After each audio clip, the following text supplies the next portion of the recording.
আপনাদের প্রত্যেককে ওয়েলকাম বাংলার খবর অফিসিয়াল ইউটিউব চ্যানেলে।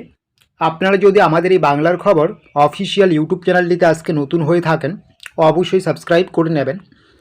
আপনারা জানেন যে এই মুহূর্তে রাজ্যে নতুন দল ক্ষমতায় এসেছে এবং যে নতুন দল বা বিজেপি সরকার ক্ষমতায় আসার আগে কিন্তু বলেছে যে যুবশক্তির 3,000 টাকা করে দেওয়া হবে বেকার ছেলে মেয়েদের। তো আজকে আমরা আলোচনা করব যুবশক্তির যে 3,000 টাকা এটা কবে থেকে ব্যাঙ্ক অ্যাকাউন্টে ঢুকবে বা কবে থেকে আবেদন প্রক্রিয়া শুরু হবে, টাকা দেওয়ার তারিখ জানুন, কবে থেকে টাকা ঢুকবে এটা আপনারা অনেকেই জিজ্ঞাসা করছেন। কারণ এর আগে আপনারা কিন্তু প্রত্যেক মাসে যুবসাথীর টাকা পেয়েছেন, তো সেই হিসেবে কিন্তু টাকাটা আপনার খুব গুরুত্বপূর্ণ। সে 1500 হোক বা 3,000 হোক, প্রত্যেক মাসে টাকাটা কিন্তু আপনি পড়াশোনার কাজে, যেহেতু এটা শিক্ষিত বেকার ছেলেমেয়েদের দেওয়া হচ্ছে, আপনি কাজে লাগান বা কর্মসংস্থান খোঁজার ক্ষেত্রে কাজে লাগান। তো সেই হিসেবে ভোটে জয়লাভের পরে, নতুন সরকার গঠন করার পরে এখন কিন্তু আমাদের সাধারণ মানুষের কিন্তু মনে একটাই কোশ্চেন, কবে থেকে টাকা ঢুকবে। তো অবশ্যই টাকা তো ঢুকবে, কারণ সরকার যেহেতু বলেছে। তো এখন কবে টাকা ঢুকবে এটা নিয়ে আমরা আলোচনা করব। কারা কারা টাকা পাবেন, কারা কারা টাকা পাবেন না, সমস্ত কিছুই আলোচনা করব। তাই ভিডিওটা মোটেও স্কিপ করবেন না, ঠিক আছে? তো এখানে সবার প্রথমে আমি আপনাদের ক্লিয়ার করে দিচ্ছি যে যুবসাথী এবং যুবশ্রীর যে আগে 1500 করে টাকা দেওয়া হতো, সেই টাকা কিন্তু এখন আর দেওয়া হবে না। আপনি যদি মনে করেন যে যুবসাথীর টাকা আপনাদের মে মাসে ঢুকবে বা যুবশ্রীর টাকা ঢুকবে, এগুলো আর ঢুকবে না। এগুলো সরকার চেঞ্জ, এগুলো শেষ, ঠিক আছে? এখন নতুন প্রকল্প এসেছে আমাদের রাজ্যে, যুবশক্তি। এটাতে দেওয়া হবে মাসিক 3,000 টাকা ব্যাঙ্ক অ্যাকাউন্টে সরাসরি। এই টাকা কিন্তু এখন আপনাদের ব্যাঙ্ক অ্যাকাউন্টে ঢুকবে। তো এই টাকা কবে ঢুকবে সেটা আমরা আলোচনা করব। তার আগে অবশ্যই আপনাদের বলবো যে যুবশক্তি প্রকল্পটি আসলে কি।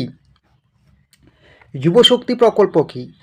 যুবশক্তি প্রকল্পের আয়ত্তায় বেকার যুবক যুবতীদের স্বনির্ভর হওয়ার জন্য মাসে 3,000 টাকা করে দেওয়া ঘোষণা করেছে কেন্দ্রে। দেওয়া হবে বলে ঘোষণা করেছে কেন্দ্র সরকার, অর্থাৎ কেন্দ্র সরকার অর্থাৎ বিজেপি সরকার। বেকার যুবক যুবতীদের স্বনির্ভর হওয়ার জন্য, শিক্ষিত বেকারদের মাসিক 3,000 টাকা দেওয়া হবে। তবে সবাই এই সুবিধা পাবেন না, সবাই কিন্তু এই সুবিধা পাবেন না, তার জন্য নির্দিষ্ট শর্ত রয়েছে।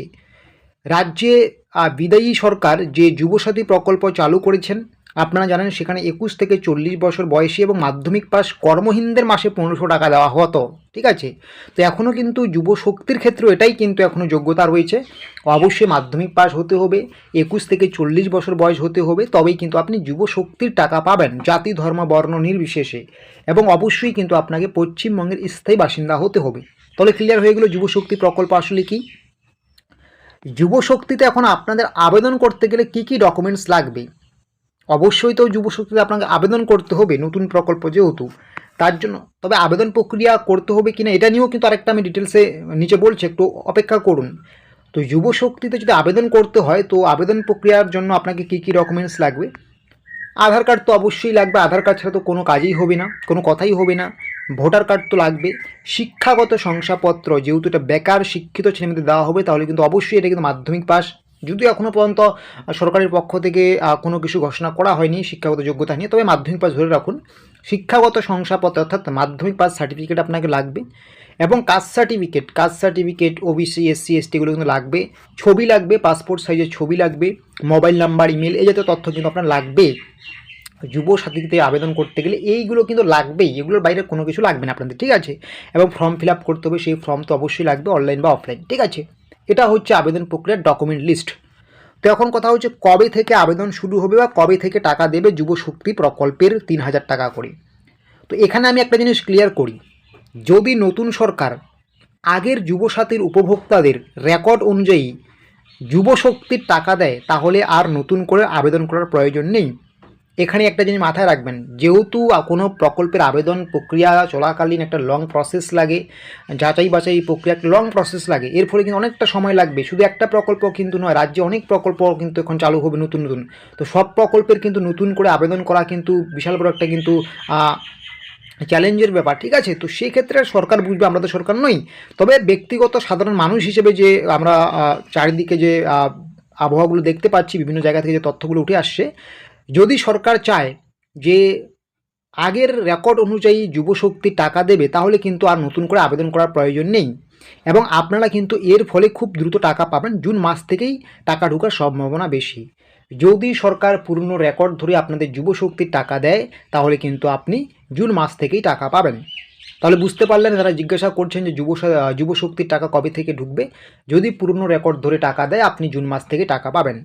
অন্যদিকে যদি সরকার মনে করে যে নতুন করে ফর্ম বের করবে, তারপর পুনরায় আবেদন প্রক্রিয়া চালানো হবে, ফর্ম ফিল আপ প্রক্রিয়া চলবে, তারপর ডকুমেন্ট ভেরিফিকেশন থেকে যাবতীয় কাজ শেষ হওয়ার পর যুবশক্তির টাকা দেবে, তাহলে কিন্তু পুরো বিষয়টা শেষ হতে যথেষ্ট টাইম লাগবে। এটা কিন্তু একটা লং টাইম প্রসেস। এর ফলে কিন্তু আপনাদের ব্যাঙ্ক অ্যাকাউন্টে জুন মাসে টাকা নাও ঢুকতে পারে। তো তাই কিন্তু 25শে বৈশাখ অর্থাৎ 9ই মে পর্যন্ত আপনাদের অপেক্ষা করতে হবে। 25শে বৈশাখ নতুন সরকার গঠন হবে। সরকার গঠন হয়ে যাওয়ার পরে কিন্তু মুখ্যমন্ত্রী বা সরকারি আধিকারিকের পক্ষ থেকে স্পষ্ট জানিয়ে দেওয়া হবে যে যুবশক্তির টাকা পুরনো রেকর্ড ধরে দেওয়া হবে নাকি নতুন করে আবেদন প্রক্রিয়া চালানো হবে। তো তার ফলেই কিন্তু স্পষ্ট হয়ে যাবে যে কবে থেকে টাকাটা ঢুকতে পারে। নতুন রেকর্ড মানে পুরাতন রেকর্ড ধরে টাকা দিলে কিন্তু জুন মাস থেকেই টাকা ঢুকবে। এছাড়াও নতুন সরকার গঠন হয়ে যাওয়ার পরেই কিন্তু আবেদনের যোগ্যতার ক্ষেত্রেও কিন্তু পরিবর্তন আসতে পারে বা বয়সের ক্ষেত্রেও কিন্তু কিছুটা পরিবর্তন হতে পারে। এগুলো কিন্তু 25শে বৈশাখের পর থেকে স্পষ্ট হয়ে যাবে। আশা করি বুঝতে পারছেন। এই রকমের ছোটো বড়ো তথ্য বা আপডেটসগুলো পাওয়ার জন্য অবশ্যই আপনারা আমাদের এই বাংলার খবর অফিসিয়াল ইউটিউব চ্যানেলটিকে সাবস্ক্রাইব করে নোটিফিকেশনটাকে অন করে রাখুন।